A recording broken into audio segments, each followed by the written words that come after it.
অনেকেই দিনে 2 বার দাঁত ব্রাশ করেন, তবু ক্যাভিটি, মুখের দুর্গন্ধ, মাড়ি থেকে রক্ত পড়া কিংবা দাঁতে পাথর জমার মতো সমস্যায় ভোগেন।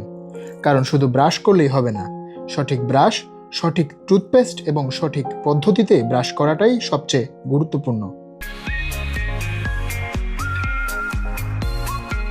অনেকেই মনে করেন শক্ত ব্রাশ দিয়ে জোরে ঘষলেই দাঁত বেশি পরিষ্কার হয়, কিন্তু এটি একটি ভুল ধারণা। ডেন্টিস্টরা সাধারণত সফট ব্রিসল টুথব্রাশ ব্যবহারের পরামর্শ দেন, কারণ শক্ত ব্রাশ দীর্ঘদিন ব্যবহার করলে দাঁতের এনামেল ক্ষয়, মাড়ি সরে যাওয়া এবং দাঁতে সংবেদনশীলতা তৈরি হতে পারে। ব্রাশের মাথা ছোট হওয়া ভালো, যাতে মুখের সব দাঁত সহজে পরিষ্কার করা যায়। আর প্রতি 3 মাস পর অথবা ব্রিসল ছড়িয়ে গেলে ব্রাশ পরিবর্তন করুন। শুধু ভালো ব্রাশ নয়, জরুরি সঠিক পদ্ধতি। ডেন্টিস্টরা মডিফাইড বেস টেকনিক অনুসরণ করার পরামর্শ দেন।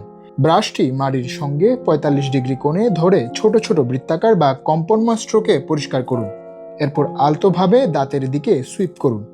মনে রাখবেন, জোর নয়, সঠিক টেকনিকই দাঁত পরিষ্কারের মূল পন্থা। প্রতিবার অন্তত 2 মিনিট সময় নিয়ে দাঁতের বাইরের, ভেতরের ও চিবানোর অংশ পরিষ্কার করুন। শেষে অবশ্যই জিহ্বাও পরিষ্কার করুন, কারণ মুখের দুর্গন্ধের অন্যতম কারণ জিহ্বায় জমে থাকা ব্যাকটেরিয়া। একটি ভালো টুথপেস্টে ফ্লুরাইড থাকা অত্যন্ত গুরুত্বপূর্ণ।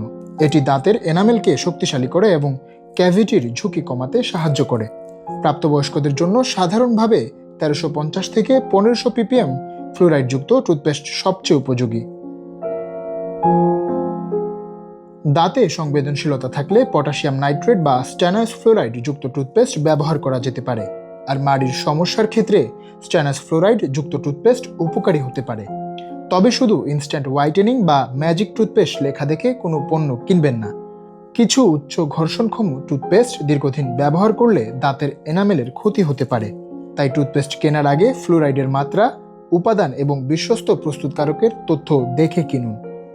সঠিক অভ্যাসই সুস্থ দাঁত ও সুন্দর হাসির মূল ভিত্তি।